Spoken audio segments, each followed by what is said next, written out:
I think we're in a very exciting time in thinking about conservation and sustainability. I'm 60 years old. I was very influenced by the Whole Earth catalog in the late 1960s. I walked into the 8th Street bookstore in Lower Manhattan and I saw that big Earth on the cover of this oversized book, and I opened it up and said, this is what I want to do, and this is what I want my life to be. And there was a lot of activity and action and legislation and intellectual ferment around moving forward around environmental issues in the late 60s and early 70s. And of course, there have been lots of challenges and lots of new ideas since then. But I haven't seen a time that's as active, that's inspiring, and as hopeful since then. We're at a stage right now where higher education has to lead the way. And college presidents need to step up and demonstrate that they're willing to make this commitment. Our students understand this.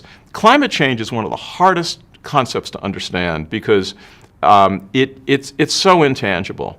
And any particular event that occurs, whether it's a flood or an extraordinary storm or very high temperatures or wildflowers in Russia or floods in Pakistan, we think that all of that can be attributed to the changing dynamic, but you can never say that any one incident is. And to understand climate change, you have to understand large periods of geological time.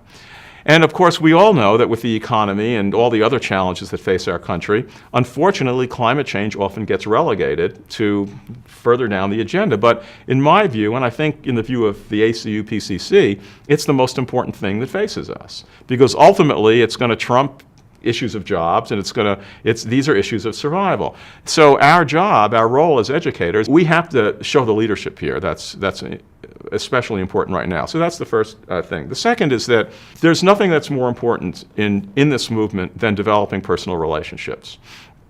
The social networking aspects of what we're trying to do, the collaboration, the ability to be open and honest about our successes as well as our failures.